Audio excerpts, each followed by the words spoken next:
Okay. And thank you all so much for being here. Buenas tardes a todos. Welcome to our event. This is our third of 4 events in the Latinx Heritage Month event series that is presented to you by the Interdisciplinary Studies Department's Mexican American Studies program and El Centro at Austin Community College. And for this event, we're pleased to partner with Cine Las Americas as well. So thank you so much to Gabriel Ornelas for helping to make this dream of an event a reality. We also want to extend our deep gratitude to Marc Silver, director of the feature documentary, Who Is Dayani Cristal. Thank you so much for taking the time to join us today. And of course, a big thanks to Dr. Jean Lauer, who is going to be facilitating the conversation with Mr. Silver today. Just a little bit of housekeeping before we get started. We will have time for audience Q&A beginning at 12:30. So we're going to set aside the time from 12:30 to 1 for audience Q&A. At that time, we would like to invite you to submit your questions in the chat, comments or questions in the chat, and Dr. Lauer will ask them on your behalf. Without further ado, it's my pleasure to introduce Dr. Jean Lauer. Dr. Jean Ann Lauer loves movies and sharing her love of movies with others. She has promoted the development and exhibition of independent film and media on the festival circuit since 2004, specializing in Latinx, Ibero-American, and American Indigenous titles. Through films, we can discover new worlds and take the time to consider various points of view and the ways they resonate with or challenge our own perceptions and beliefs. Jean completed her PhD in radio, television, film at UT Austin and currently teaches courses in the Department of Philosophy, Religion, and Humanities and the Department of Radio, Television, Film here at Austin Community College. Thank you so much, Jean, for facilitating this for us. And without further ado, I turn it over to you. Lydia, thank you so much for inviting me to coordinate an event as part of Latinx Heritage Month here at Austin Community College. As you know, and as my bio, I put it in there, I'm super passionate about this. So it's such an honor to be here and to welcome our guest today. Our guest is Marc Silver. He's an award-winning independent filmmaker and story consultant who over the last 2 decades has created a body of work probing the systems of power and thinking that shape our times. His first feature-length film, Who Is Dayani Cristal, premiered at the Sundance Film Festival in 2013, where it won the Cinematography Award, World Cinema Documentary, and it won the Amnesty International Best Documentary Award in 2014. His Oscar shortlisted and Emmy-nominated feature documentary, 3.5 Minutes, 10 Bullets, premiered at the Sundance Festival in 2015, winning the U.S. Documentary Special Jury Award for Social Impact. From 2018 to 2020, Marc was embedded inside Amnesty International researching ideas related to future technologies and their impact on human rights. He's currently collaborating with Shoshana Zuboff, author of The Age of Surveillance Capitalism, on a new film. The World is Forest, about ayahuasca and indigenous knowledge, which I can't wait to see, will be released in 2022. Marc, thank you so much for being here with us today. Would you like to say a few words by way of introduction, or would you like me to jump in and facilitate? I'm so sorry, you glitched out on that question, sorry. No, would you like to say a few words before I get started with questions? No, go for it. Just thanks for having me. I mentioned before that I hadn't watched the film in a really long time actually, and I watched it yesterday just to refresh myself of not only the film, but the whole experience of making the film. So yeah, it's a real pleasure to sort of revisit that. Well, I appreciate that you mentioned that you rewatched it yesterday. I rewatched it Wednesday, and it had been, you know, since it came out that I had fully visited the whole film, and yet I knew it was the film I wanted to program for this this month, because if you erased the dates, I think that no one would know it wasn't filmed last year and released now. Which we can talk about in some detail if you would like, but I watch a lot of documentaries about these issues, and this one has stuck with me that whole time about the way that it presents its storyline and its interest. So let me just start with, okay, so it's, early 2000. How did you find this topic? How did you find Gael Garcia Bernal? Yeah, like where did the seed of this documentary start? Good question. And also the fact that it's sort of, I had the same feeling rewatching it, and it wasn't just that you could tell this story last year or this year, but also for me, coming from the UK, we have a massive influx of people going across the channel from France to the UK, which has increased lately because of what's been going on in Afghanistan and other places. And, people are drowning in the channel, in the English Channel. And you could, very easily replace the desert with the water as you could a few years ago in the Mediterranean. So yeah, it's super, and we can go into, the systemicness of why that happens. But yeah, it's amazing that it's not just sort of, unfortunately, kind of timeless, but it's also placeless as well. Anyway, sorry, so going back to the beginning. So yes, many years ago, somewhere in the 2000s, I started off doing very independent, late night, very low budget films that sort of touched on left field kind of subject matters. At the time, it was globalization and the anti-globalization movement and protests against the IMF and the World Bank. I did a film many years ago in the early days of the Burning Man Festival. And I was sort of tapped into different music scenes. So I would use a lot of these images that I had shot as backdrops for different bands and musicians and stuff. But I got to a point where I kind of wanted to sort of regroup, and I sort of set up this website that asked people to send in stories of resistance against a whole variety of things like walls, barriers, things about economic division, and we got stories from all around the world. And one of the stories, and at that point, friends of mine strangely knew Gael through having a film on a Mexican film festival circuit. So we managed to meet up in London, and later on in Iceland, of all places, where he was in a play for a couple of months and he was kind of stationary, and just talk about this idea of what does resistance mean in this day and age. And as a sort of part of that process, we very casually did interviews with people like Naomi Klein, the writer John Berger, even I think hilariously Julian Assange, before anyone knew of WikiLeaks. So it was a really interesting kind of fertile space. We would upload all of those interviews onto the website, which obviously would encourage more people to send in stories of resistance, and that went on for a while. And we had no idea what the film would be.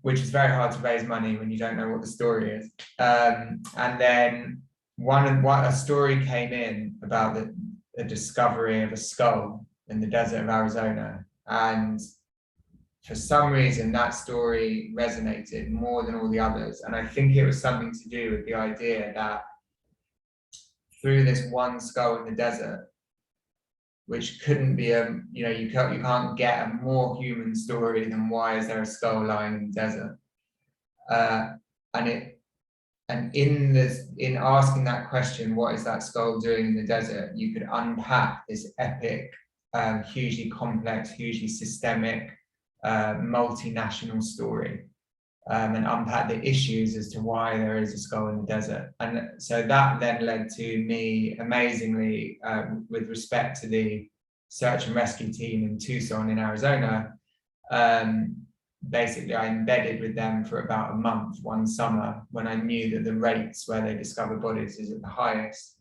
Everyone thought it was crazy. You'll never find a body and be able to track it home because statistically it's not going to happen. I worked out, all the jigsaw puzzle pieces so we needed to be with search and rescue. We needed permission from the morgue. We needed permission from the Mexican consulate who was doing the investigations. So I had to get, embedded into all of those places simultaneously over one summer. And then once we had filmed the discovery of that particular body, and had proven that body was identified and had gone home, once I'd shot all of that, we were then able to raise the rest of the money for the project. Yeah, that was actually one of my questions to Subset, right? Is at what point did you have your story? Or, I mean, it's horrible that you need a hook in order to raise money, but you need a story that people can connect to so that they will fund you, and then that people will connect to so they will watch your film. And I have always been just shocked that you actually have this whole story. So I wasn't sure at what point you had that, but it sounds like it all just came together over months, but you were fortunate in that regard. Yeah, so that component part, we did have some funding for that component part, but very, very little, and it was basically just me on my own for many trips. Then in parallel to all of that, I'd also done some short films with Gael, actually, about migrants traveling through Mexico, which acted as a kind of recce or research trip, so that we'd already been to like the train tracks or the migrant shelter. We'd seen like shelters where people had lost their arms and legs falling off the train, and so we knew the kind of lay of the land in a limited way, but we knew the lay of the land a little bit of like that part of the journey. Which acted, I guess, as a sort of research trip. So we were able to map out that once we knew that the body was traveling north to south, on paper, we knew that we would be able to travel south to north, and like what that journey would entail, and just beginning to understand, obviously it all changes in the edit, but on paper, beginning to understand like the relationship between those two narrative arcs. Yeah, it's quite impressive, the coherence you're able to achieve with this story, while having some connection with okay, how did you connect with the family? What was that like? I'm gonna leave my other question for later, because wow. I was Johan, let's name him, right? Like Johan's family. What was that? Yeah, like? Johan's family. So that was also extraordinary because this part isn't in the film, but the plane that I got on with Johan's body in Phoenix, I changed planes somewhere, I think Atlanta or something, and then went to Tegucigalpa and Honduras. And when I got to Honduras, all the permission to film in the airport and the family are waiting there, and I've never met them before, and it's intense. And I set the camera up on the tripod, blah blah blah, and I'm like, wait, all the luggage is coming off the plane. And then the guy like who's handling all the luggage just looks at me and just goes, like, there's nothing here, there's nothing else on the plane. It lost. And the body, yeah. Basically, they had misplaced the coffin when they changed planes in Atlanta. So I actually met the family in the most awkward of, beyond surreal situations where they're there to recover their body. They've never met me. They have some understanding from the Honduran consulate that this like white blonde London dude discovered their son's body in the desert, like all this sort of the Chinese whispers element of who I was completely warped. So amazingly, I then went back home with them and spent like 24 hours with them, and then we all traveled to another airport the following day to retrieve the coffin. So in a very strange way, we kind of had this weird 24 hours where we could bond before all of that was shot, which, you know, in hindsight, was a more humane way of dealing with a very intense 48 hours. And then I went there many times, like I can't, 5, 6 times over the course of 2 years, you know, filming more and more scenes, but also from the very beginning when I went there, you know, basically I have learned over the years that I'm sort of very anti like extractivist type filmmaking. So, you know, from the outset, one of our discussions was, what's the point of all this? Like, what's the point of the film beyond obviously the film itself? And what we decided was that they wanted. Who's your team at this point? So I had, there's various executive producers who never were on the ground, but they know like the film industry, the documentary industry. And then there was a production company based in London who, you know, was supporting my trips and, you know, yeah, but basically on the ground, it was me and a Honduran translator, a Honduran fixer, which I like the smaller the crew for me, the better. And obviously if I'm in this like super intense situation energetically with a family, I don't want loads of like crew around. I don't need it. Like it's more important that the energy is right than the sort of technicalities are right. And yeah, so over the course of whatever, a couple of days discussing what the point of all this is, we sort of established that there were like some really specific needs that ultimately linked into like the bigger ideas in the film anyway, which is like why are people forced to leave home in the first place? And 2 of the things that they wanted was a new water supply system in that village because they weren't getting water to their crops and stuff. And a sort of expansion of the school, as well as just some support for Johan's wife and the shop that she had and stuff like that. So basically, we over the course of a couple of years, we managed to raise. I think it was about $80,000 for those 2 projects. And then they subsequently, you know, spent all that money and improved the school and did the water supply system, which is, you know, awesome. But I don't mean it's awesome in like a charity sense. I mean it was really good because what we also did around the film was build this website, which sort of actually use that skull motif as a sort of, you know, why is there a skull in the desert? And there are push and pull reasons that people travel. And one of the push reasons is, you know, for want of a better term, poverty, would be a lack of water for your crops or lack of education, whatever.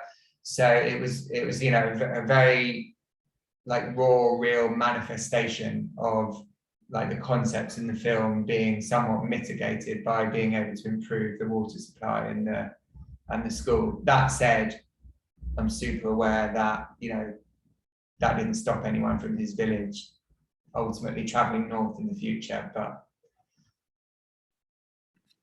yeah, I was also curious. So I don't know if you saw the recent film Missing in Brooks County, which is set in the Texas desert with people doing a lot of the forensic science. oh yeah.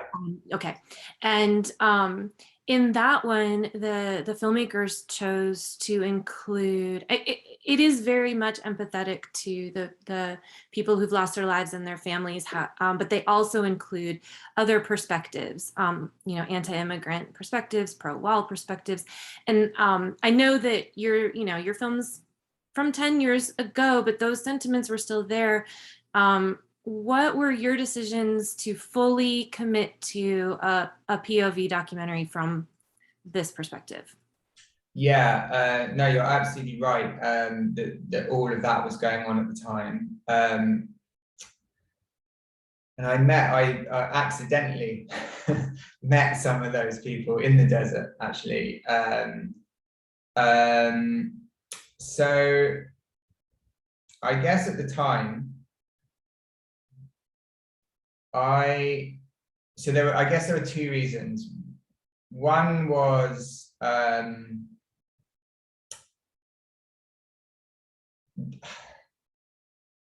wanted to create visibility to something that is essentially invisible, or at least invisible to the so-called mainstream. And in doing that, I wasn't interested, basically, in the so-called ideas that I don't even think are true anyway, like balance and and bias and all those. Like I wasn't interested in any way in juxtaposing the story of Dilsey with the so-called other who would be against, you know, migrants or Dilsey's journey or whatever it was. I just felt like, what's the intention of putting those voices in this type of film other than to in some way legitimize them or amplify them? I'm in hindsight, like I'm sure a lot of that was because I spent an inordinate amount of time in the mall filming, you know, some very horrific material. And if I look back at that time, like the cumulative impact of literally seeing these like anonymous skeletons was so profound that to counterbalance that with the so-called opposition, it just felt kind of wrong. It just felt like very simply wrong. I subsequently learned, like when the film came out, and in reviews and Q&As and all the rest of it that goes on around the film coming out, that some people found that really offensive, that I hadn't included that the so-called other side. And, you know, in some ways the film like paid the price for not honoring that. But, you know, whatever, that's just something that I'm comfortable living with. And I, you know, I'll say it's one of the things that I love about this documentary. And I also love other documentaries, right, that have different ways of presenting these topics. I really personally find it a place, like this documentary is a space for honoring people who honor other humans first, right? And so I chose this documentary because I am hopeful that people see it and can hear that, right? So, you know, I am glad that you made that choice, whatever the responses or consequences have been. You know, I personally thank you for putting that front and center. I do, and if I cut you off, please return to your comment. I just wanted to be sure that I stated that, but I was also curious how you balanced privilege. And, you know, you mentioned your background, and you know, Gael is amazing, but he can go home at night. He can cross the border freely. He's a public figure. What were some of those conversations like? Did people recognize him? Was that also at play ever? Yeah, so there's two, remind me of your question if I don't answer both parts, but the first part about just me and privilege, regardless of Gael. So I guess, again, like in my sort of journey through filmmaking, whatever that means, I, you know, very much understand like the power of the image, so to speak. And at some point, whether it was conscious or subconscious, like made a decision, you know, to basically not use the power of image to sell a can of Coke or whatever, and instead, you know, use it for the types of films that I have made so far. And I'm very aware, obviously, that not only, you know, being white, male, blonde, etc., from London, but also having a camera is literally just allows you to knock on any door, so to speak, and ultimately, you know, if there isn't another film being made about that subject, I can pretty much get access, right? So if I'm going to have that kind of power, then I have to sort of be at peace with what I do with that power, which again really goes back to why do I need, for example, to interview like the anti-immigrant pro-wall Black Panther, right, in this film? Like, why would I use that power for them, right? So that's sort of one half of it. When it came to Gael, yeah, in some places it was overwhelming. Like if we're in a small town, I think we did something in a hospital in a small town, and we sort of had to be ushered out the back door of the hospital because like people got wind. Gael was there, and it was like people running through the corridors taking photos and stuff. But then when we were actually in, you know, much more intimate situations, like on the top of the train or in a migrant shelter, and like where it was human to human rather than like mediated by too many people, you know, we essentially had to sort of do these like mini collaborations with wherever we were on the road, like whichever the scene was we were doing with whatever the group of migrants that we were doing it with. And at that level, it was super chilled, and the migrants were like, yeah, we know who you are, but yeah, we can totally play this role, and we understand what the point of playing this role is, and it's super cool that we're going to have this like crazy day, right? You know, with you on a train or in a shelter, whatever it is, and you know, we're going to go our separate ways at the end of that. And yeah, you're absolutely right. We all know you're going back to a hotel, and we don't know what's going to happen to us tomorrow. But it wasn't it wasn't suppressed. That conversation wasn't suppressed. So and I think also because we kind of had that sort of openness or honesty, I hope anyway, I mean, I don't know, but I hope then that sort of re-infuses, you know, somewhat comes back into the film in terms of like the dignity and the relationship to how that material is shot and edited, and ultimately like what the intimacy of the whole story. Because if we didn't have those types of relationships, it would have felt like a sort of news and current affairs lens. Thank you. You did get to my questions.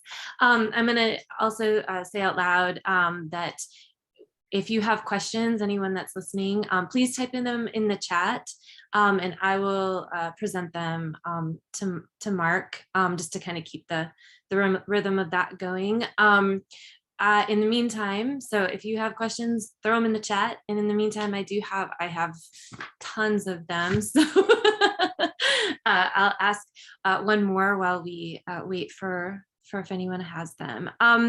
So one of the other things that I was interested in was the framing and also interjection of religion in the film. And I mean, I don't think it's fully fair to call it Catholicism, because it's not it is Catholicism and rooted in Catholicism, but it's also Catholicism that isn't the same elsewhere, right?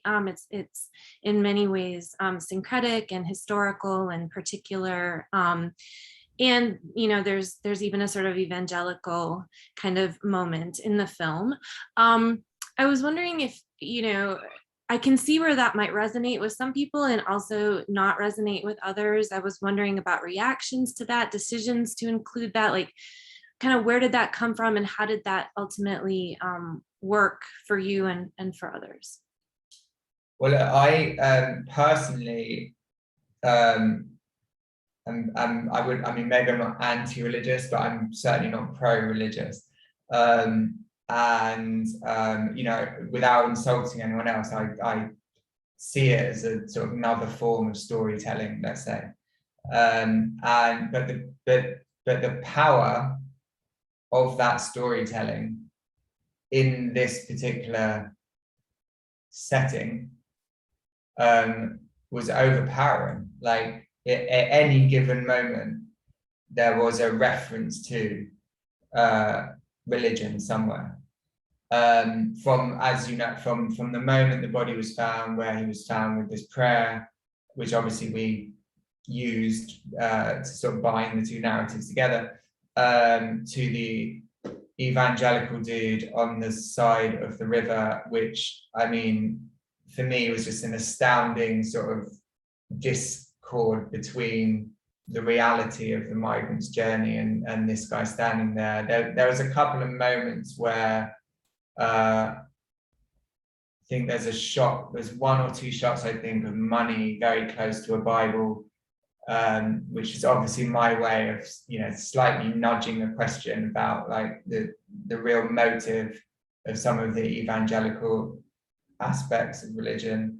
And then, so if that's at one end of the spectrum, at the other end of the spectrum is someone like the priest who is running the migrant shelter, who is one of the most inspiring people I've ever met, and the most you know, down to earth, humane, risking his life every day for others. So in that regard, like the way that religion is filmed in that context is with like respect. There's one of my favorite shots, actually, I think it's Jesus on a cross with the migrant sort of positioned around, and it wasn't set up, right? It was like literally, it just looked like a portrait before we even turned up, kind of thing. And also just the idea, so there's all of that going on, as you recognize, and then there's another layer, which is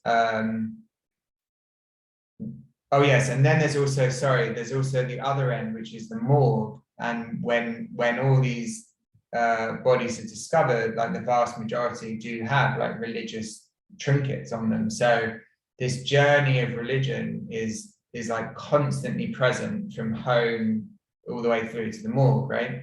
So I guess what I was, regardless of like my views on religion, what I was, firstly, like it's unavoidable, so I'm going to encounter it and film it in different ways. But more than that, the power of that story and how it relates to hope and the sense of protection, when particularly, you know, when this particular group of people have very little else to hold on to. You know, part of that is sort of integrated into like why religion is like constantly popping up at various points along the story. And obviously, you know, ultimately, his body is waiting in a funeral home in Tucson. You know, he has a very, rightly so, like intense burial, Christian burial back at home. So it's almost, yeah, it's like integrated into like the whole fabric of the journey, from leaving home to being in a morgue to returning home. So it had to be acknowledged, like at all beats of that journey, I guess. I mean, yeah, it had to be, and yet it's missing from so many documentaries. I mean, just entirely missing. How much faith both comforts and also mystifies, right, along the way. So I also found that quite impactful and you know, important to telling this story. So thank you. So I do have a couple of questions for you from our chat. So I'll go ahead and read the first one, which is from Lydia, and she writes, the theme of the increased number of deaths in the desert from 2001 to 2011 is prominent in the film. However, the policy decisions that led to those increases are touched upon only lightly. How does the human element of Johan's story, as well as the story of his family and community, translate to activism around immigration policy in the US? Or perhaps, do you have any intentions to connect viewers to broader political activism around immigration policy? Okay. So you're right that the specific policy that ultimately led to the increase of deaths in that sector of the desert is touched upon, and we don't go into great detail about it. So there's two reasons for that. One is the sort of I don't mean aesthetic, just like camera aesthetic. I mean like the general aesthetic of the film is not a sort of finger waving film in terms of like, oh, let's hunt down the politician that like made that policy and look at etc.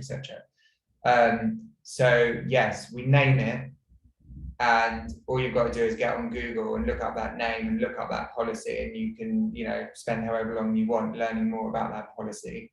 But for us to have gone deeper into it in the film would have like broken the sort of narrative stroke aesthetic like construct, and if we break the construct then everything falls apart.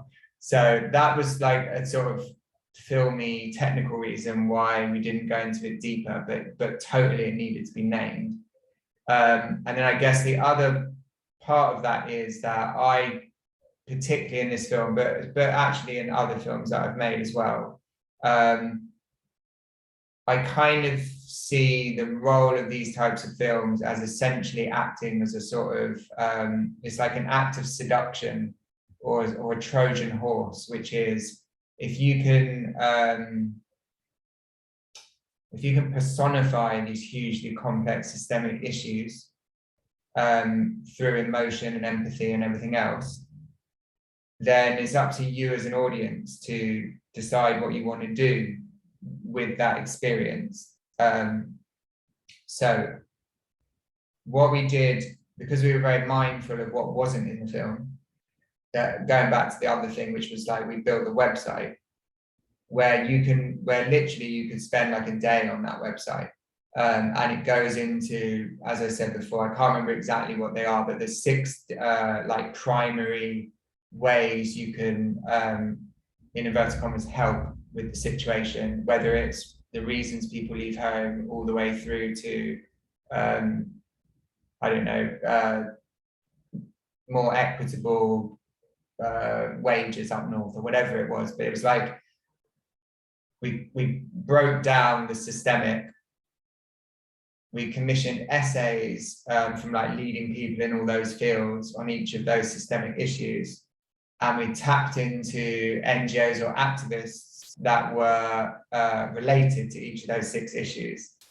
And you could either get involved with those activists or NGOs, or you could donate money or whatever else. So some people, like the group in Mexico, for example, were like, what we need more than anything in the shelter network of Mexico is socks.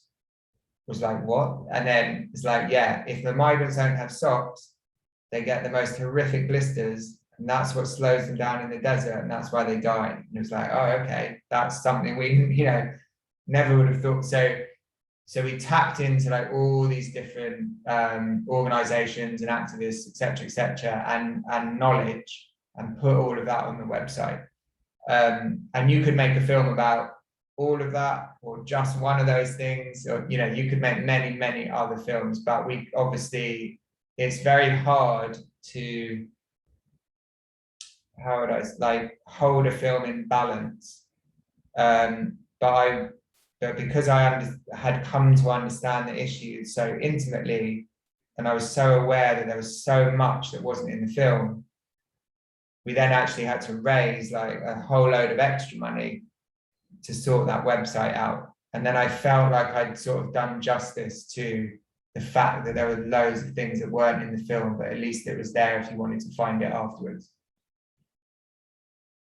There are a couple other questions, but I want to add a little bit of a follow-up question to that I was interested in. Were you concerned, you know, you're a British citizen, right? And Gael's a Mexican national. Your main subject ends up to be Honduran. And a lot of the film is about the journey through Mexico, but it's also about the US and the desert and the things. Were you concerned about being perceived as foreigners telling United States people what to do at all? Or was that even part of the equation for you? Do you know what? Your response.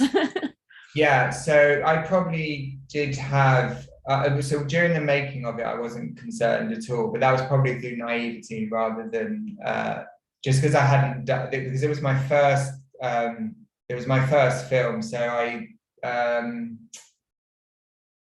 wasn't as aware as I am now of the kind of culture bomb that happens when you drop a film, right? And it's much worse today, because I think even back then we didn't even have Twitter and stuff, you know, like there wasn't even social media. I mean, it was in the very early days of social media.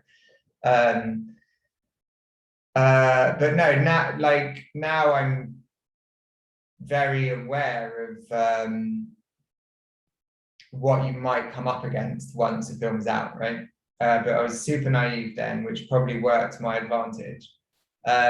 So that's on one level. On another level, frankly, when I was asked questions like that in Q&As or by press, really, I mean, all that pops into my head is when you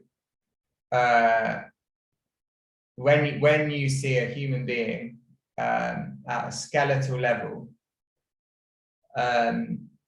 and actually, as you said at the very beginning of the conversation, that this film could have been made yesterday. And as I said, it could have been made, you know, an hour from where I live. It didn't have to be in Arizona, because really that's just metaphor, right? Like, no disrespect obviously to the film or everyone who was in it, and of course like Dilsey and his family, that they know as much as anybody that this shit's going on all over the world, basically because of the same system is in place all over the world and replicated all over the world. So when you're looking at a skeleton, there's no harsher way of understanding that, like, and it sounds super cliche, but you know, like, under your skin there ain't much difference. So to that end, I don't think it matters that I was British and he was Mexican and the story was America. You could make this film in, you know, I think part of the research actually was, I interviewed someone who was a specialist on walls being built around the world. Her name is Professor Wendy Brown, and I went to meet her. I think she's at Berkeley. She was back then. She wrote this book about walls, and her thing was there have been more walls put up between countries since the fall of the Berlin Wall than before. And when you're like looking at it at that sort of frequency, like what possible difference does, you know, the nationality make? Yeah, I was really impressed, and I kind of wrote it down, but I didn't quote it, but you know, why are we investing in dead walls was one of the questions. Right? Oh my God, yeah. Investing in living humans, which brings me to the next question in the feed for you, actually, which is from Gabriel, and he writes, Mark, first, thank you for this film, beautiful and powerful. I am curious, just in general, can you speak to how, when making this film and your other work, how do you personally manage to stay focused to what needs to get accomplished that day and yet stay human to your own emotions? Look, on the so for most of my projects, as I said earlier, like I like to be like either on my own or, you know, one, maybe two people at certain points in the production. Obviously the Gael bit is different, but that was a, you know, compressed separate bit to the rest of the film. But look, as intense as it can be, and in Diani Cristal, it's intense in all different ways, like being in the desert on your own, or being in the morgue, or being with the family. Like all of it's intense, and I'm obviously shooting at the same time. But actually, you know, it's a bit like the Gael question. You know, like ultimately, we all know he's got a passport and he's going to be in a hotel tonight. It's the same with me. It's like, you know, no matter how horrific or difficult the day is, you know, it's not as horrific and difficult as it is for the people that I'm filming. So it's okay, you know, I know why I'm doing it. I mean, to a point, I know why I'm doing it. I mean, so, you know, lots of stuff when you're in the edit, it's like, why was I doing that? But mostly I know what I'm doing day to day, or I know the intention of it. I think the hard parts are when the story, not when you don't know what the story is, but when you're still waiting to understand how to tell the story. I find that part much harder than like the more obvious, difficult stuff. Well, that's also a great segue to the next question from Kevin, who writes, "Thank you for your time, sir. My question is a bit different. I'm curious about how you color grade your films. Can you tell us a little bit about your process of color grading? And I'm going to add, I want to know about the editing process in general. Like, because you just mentioned you're waiting for the story. Who found the story? What was, so color grading, let's make sure we get Kevin's question answered, and then tell us about editing." Mm-hmm. So on the grade for that particular film, I mean, actually the grade is the enjoyable part of the film, because it's where I don't really do anything. Because at that point, everything's sort of done. And some very particular eyes then look at the film and, you know, twist and turns and dials and all the rest of it and make it look wonderful. All I know is that I have to, when I shoot, if to get a tiny bit technical, is just as long as I'm not overexposing my shots, which I know how not to overexpose my shots, I know that whatever I'm looking at will be absolutely fine in the grade when it's graded and colored. So on Diani, I actually worked with someone I haven't worked with since, but since that film, I try and work with the same guy like every time I finish a film. So I've done, I think, like 3 or 4 grades with this other guy, who actually weirdly grades like James Bond kind of movies. So when I come along with my like tiny little project, you know, it's interesting for him, and we get to talk about, you know, what the subjects of the films and everything. So, you know, I think as much as I'm getting this like crazy colorist talent, you know, he's getting something which normally he doesn't get to do, working on a sort of like Hollywood kind of level. The editing process, the editing process. Where do I begin? So with Diani, it was really, really hard. We tried for a really long time with a friend of mine who I'd done various short projects with. Neither of us had done a feature length. And at some point we just had to like be like, we need help. And then we started working with a writer called Mark Monroe, who I think at that time had done The Cove. It was a film about dolphins in Japan. He helped us like rejig the structure, and then he had an editor that he worked with, and everything had been done in London. I had to go to live in LA for like 6 or 8 weeks or something to like work with the writer and the editor, which was an amazing experience. Okay, so that was that film. Subsequent films that I've done, it really varies. So the following film I did, which not to get into it, was called 3.5 Minutes, 10 Bullets. And that was a film that I completely understood from the very first day that that idea came in. Like, it pretty much was what was made 2 years later. But then the ayahuasca film, oh my God, I started like 7 years ago, on and off. I've just been doing it on and off. There was no story, and we had to craft a story in the edit, and it's taken forever. I don't even know if it's a good film, but it's taken forever. So it's really, it's really different per project. Now I try, having had the experience, all these different experiences, I would like to think that I wouldn't, certainly for a while, I don't want to do stories which I'm making in the edit. I want to know, like, I want to at least know to a certain extent, like, what it is the film is before I get into the edit.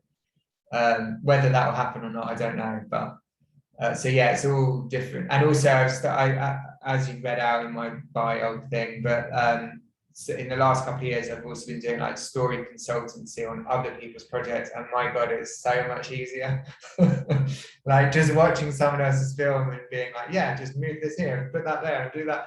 It's like, boom. Because the most difficult thing of all, I think, is being able to look at an edit without a sense of hierarchy, like where nothing is important apart from the story. And if you're making your own films and shooting your own films and producing it, like, there's a subconscious hierarchy to each, because you have a relationship to each of those shots and each of those scenes, and maybe one day you know that it was like a nightmare to shoot it, so it better end up in the film, even though the story might not need it. So it's very interesting, like, to be able to see your rushes without hierarchy is, I have learned over the course of various films, that is a real, like, gift, to be able to get into that headspace and not see it with hierarchy. Okay, so this is the very last question. Really briefly, tell us about your next film. What is the subject that you've found? And that's where we'll wrap today. So yeah, we're just, it's sort of finished. There's a little, I'm not quite happy with the ending, but we've run out of money and time, so I'm not sure if I'll be able to improve it. But so yes, I know the world is forest. I mean, what? Actually, it's changed the title. Oh, it's changed now. Yeah. What's the title? The title now is Antidote. Okay. Yes, so it started many years ago. Actually, but even before Dayani, I mean, now I don't know if everyone knows, but a lot of people know about ayahuasca, which is this long story cut short, a psychedelic plant medicine that's used in different regions of the Amazon. So I thought that would be an interesting film, being totally naive and not knowing anything. And over the course of, yes, like 8 years, I've been in and out of the Amazon, various communities, like trying to work out what a film would be. I know what the film currently is it sort of follows one indigenous group who use ayahuasca, and they're sort of coming out of the jungle, speaking about sort of the ecocide and the climate crisis, and that their way of being is under threat. And meanwhile, this other group of people are going into the jungle, which is like essentially Westerners, to sort of seek out this medicine. And it's like sort of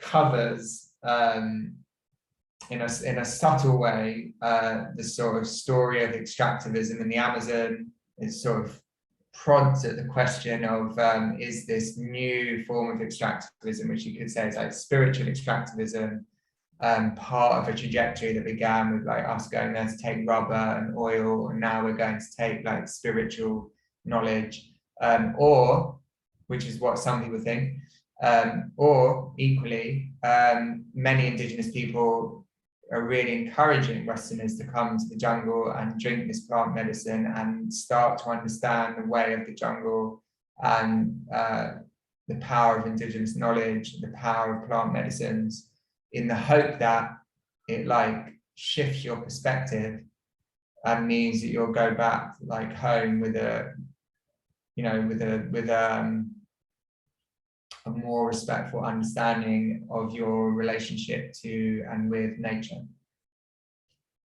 I better get my sales pitch down, I think, by the time that film's actually out. Well, I can tell That's where I'm at with it. It's still, it's not quite landed yet. Yeah. No, but I want to thank you so much, Marc, for being here. Thank everyone who was able to join us. If you're listening to this from the recording, thank you for taking the time to listen and hear these words today. And with that, I'll pass it to Lydia. Thank you. Absolutely. Thank you so much, Jean, for your excellent facilitation.